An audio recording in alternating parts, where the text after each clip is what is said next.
Victoria Mary Augusta of Teck, nicknamed May, entered the world on May 26, 1867, at Kensington Palace, the very room where Queen Victoria had been born decades before. Grandmother Victoria was delighted by the baby's arrival, writing that she was a very fine one, with pretty little features and a quantity of hair. Yet Mary grew up in an unusually humble royal household. Her father, Duke Francis of Teck, had no inheritance or wealth, and her mother lived largely on royal allowances. The Teck family often lived beyond their means. When Mary was a teenager, they even decamped to Florence for 2 years to save money. As one historian notes, she seemed destined to live in limbo, too royal for most and not royal enough for the rest. Young Mary's upbringing reflected this paradox. She was raised alongside the children of the Prince of Wales at Richmond Park, enjoying a happy but sparse Victorian childhood. Although not deprived, she learned thrift early on. Her family kept only a small staff, and Mary's mother often took her on charity visits to the city's poorer quarters. Mary was educated at home and was a bright, quiet girl. An observer at heart, she spoke French and German fluently, read widely, and even spent hours admiring art in Florence's galleries during those lean years. In the evenings, she would help her mother write letters to relatives and prepare for modest social events. Despite the slender budget, the Duchess of Teck wanted her daughter to be cultured and gracious, preparing Mary to exercise discretion, firmness, and tact in any station. In this nurturing but disciplined home, Mary learned the virtues that would define her later: quiet courage, sense of duty, and a deep respect for family tradition. As Mary grew into adolescence, her beauty and poise caught the eye of the royal family. She was the only unmarried British princess not descended from Queen Victoria, making her a highly eligible match. In 1891, during a hunting party at Luton, the handsome Duke of Clarence, Prince Albert Victor, eldest son of the Prince of Wales, proposed marriage to 24-year-old May. Mary accepted with the hopes of love and of securing the future of her family line. Queen Victoria herself had taken a special interest in May, and the Dowager Queen's fondness helped seal the engagement. Yet, fate had other plans. Only 6 weeks after their betrothal, in early 1892, Prince Albert Victor fell ill in the influenza pandemic sweeping Europe. He died suddenly. Mary's first groom never returned from the hunt. The news devastated Mary.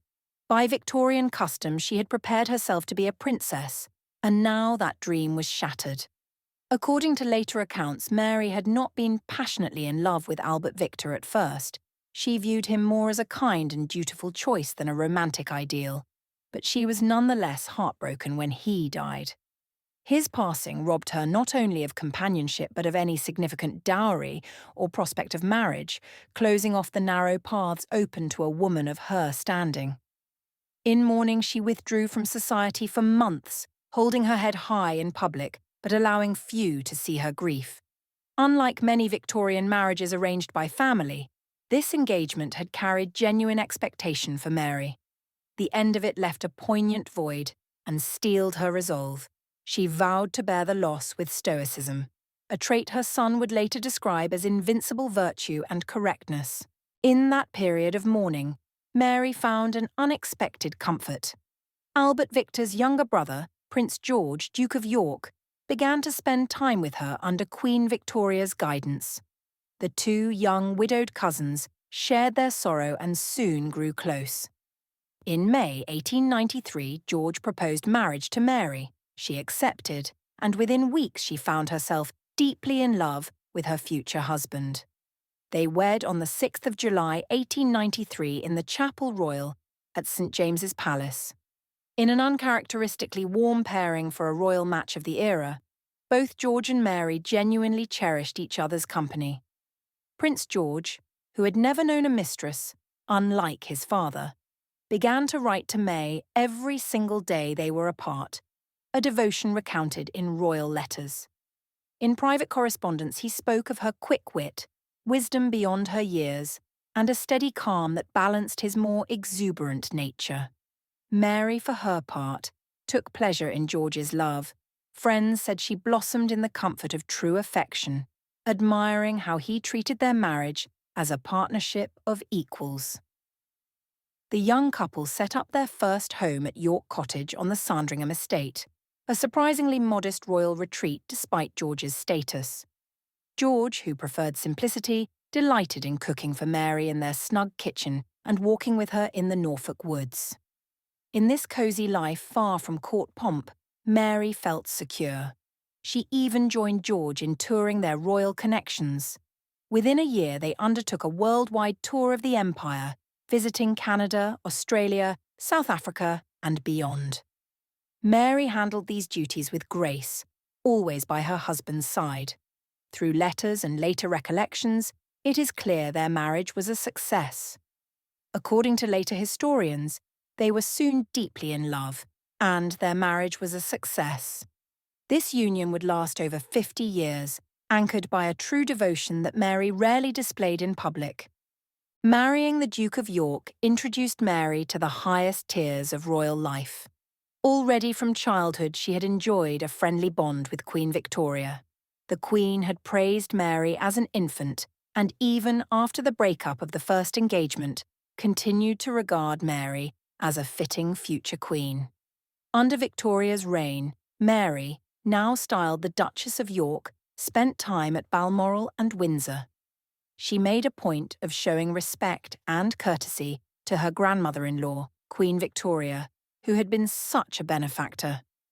Indeed, when King Edward VII died in 1910 and George ascended the throne, Mary even asked to drop her own name, Victoria, becoming simply Queen Mary, so as not to be confused with the still much beloved late Queen. Mary's relations with the extended royal family had their tensions. The Duchess of York had a sometimes strained dynamic with her new mother-in-law, Queen Alexandra. Alexandra, once queen herself, could be exacting.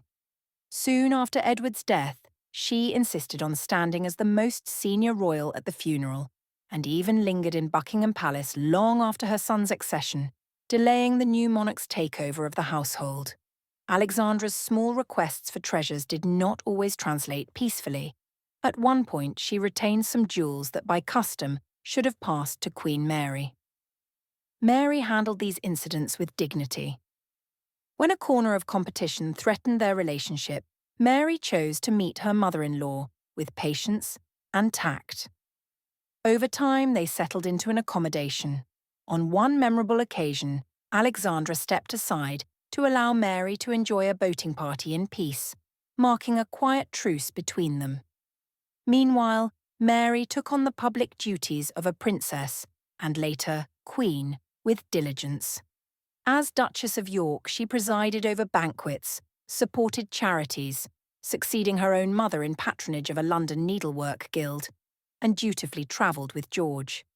She famously toured the globe in 1901 to 02, leaving their infant children in the care of nannies. The 5-year expedition tested her mettle, especially when it meant tearful farewells as she sailed away. Private letters from those years show Mary was anxious about leaving her boys, but equally proud of George's ambition in the mission. Her love for her children became one of her deepest drives. Even as societal norms had them raised by governesses, Mary often visited them each morning and night, helping to choose their books and learning their poems and prayers. In private moments, she delighted in her children's accomplishments, having albums for each baby and recording their first words and steps.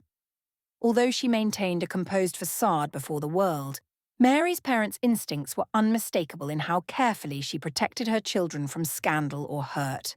The royal spotlight returned fully to Mary in 1910 when George V became king and she was crowned Queen Consort. Her first years as queen would be dominated by the First World War, a conflict that tested her resolve. From the war's outbreak in 1914, Queen Mary embraced the era's austerity.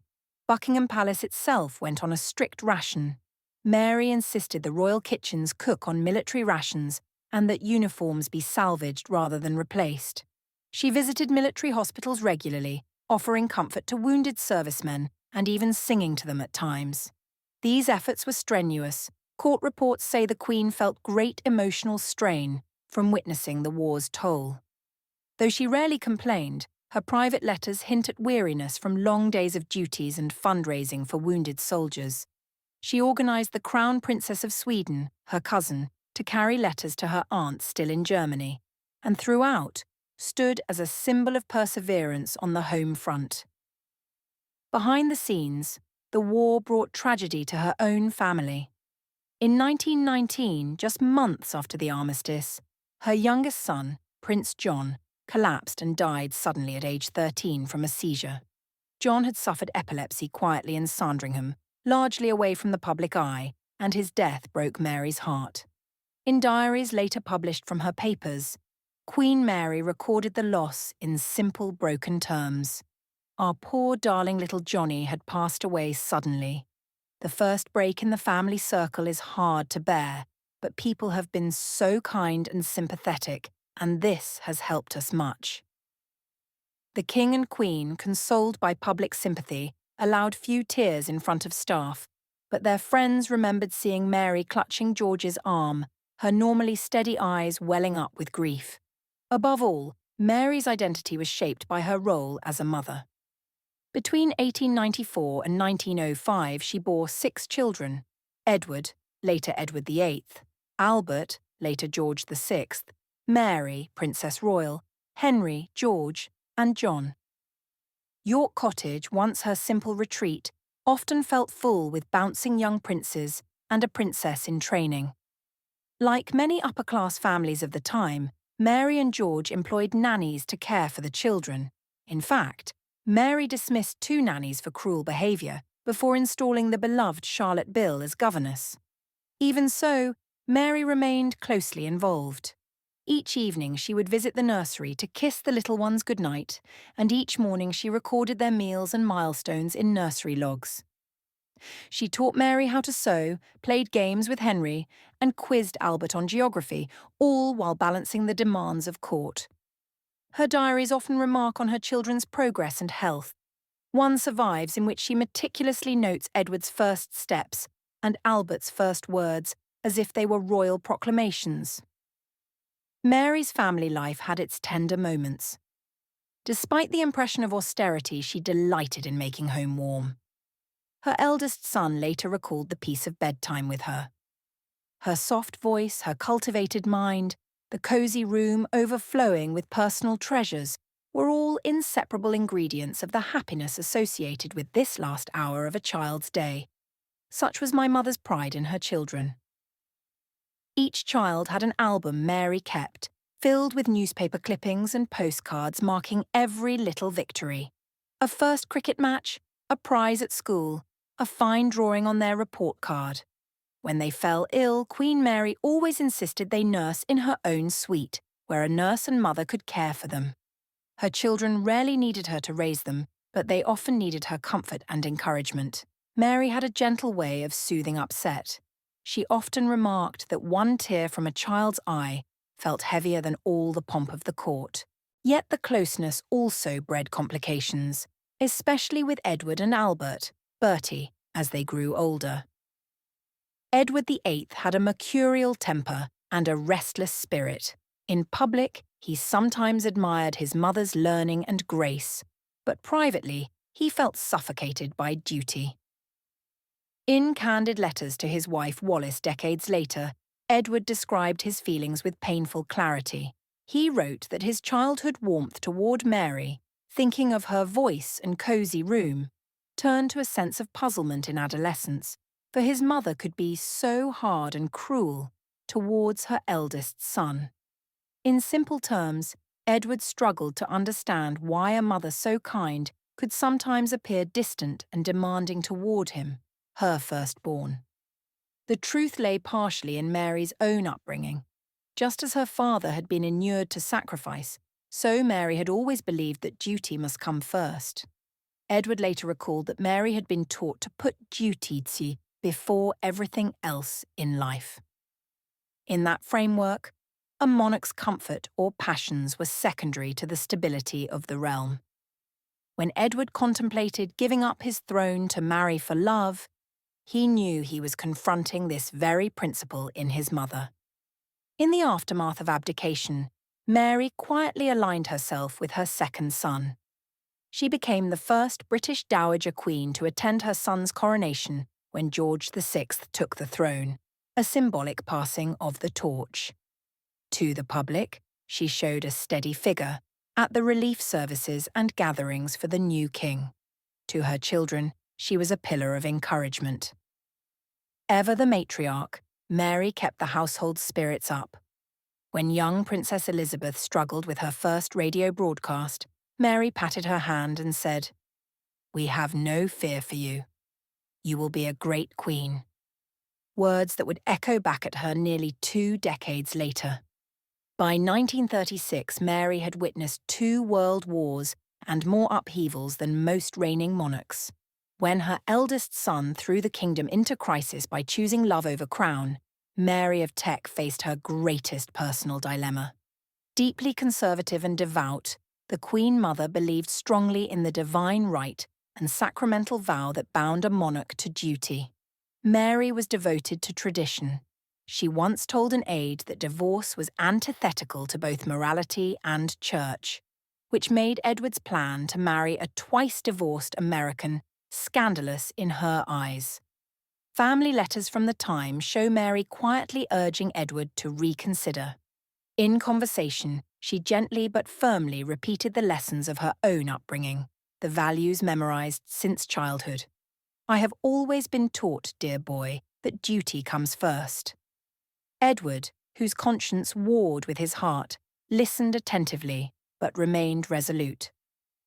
According to Edward's own memoirs, Mary met the crisis with the same unfaltering composure she had shown in every challenge of her life. He later recalled that while he spoke of his intention to abdicate, "My mother had been schooled to put duty, in the Stoic Victorian sense, before everything else in life." In the tense late-night conversations before the abdication announcement, Mary said little, but her presence alone conveyed a world of expectation. Even after Edward signed the instrument of abdication, she wrote to him, "I love you always, but I cannot support your decision." When he left Buckingham Palace for the last time that Christmas, Mary simply gave him a final blessing and turned to attend the next generation. Within days, history forced new roles upon her family. George VI and his wife Elizabeth became king and queen, and Mary found herself at 69 years old in the newly created position of Queen Mother. She accepted it with characteristic grace. Her first duty was to comfort her second son as he faced a throne that had not been meant for him. Publicly, Mary showed a dignified cheer at George's side for his coronation. Privately, she warned him to cherish his wife, something she had never done for Edward. Throughout it all, she kept faith that the crowns and tragedies were part of a providence bigger than personal desire. As one friend observed, Mary left no doubt. Edward's abdication pained her deeply, but she believed firmly that a king's first allegiance must be to his people. This belief guided her to stand quietly behind George VI as he began his short reign, ever mindful of the crown's sacrifices.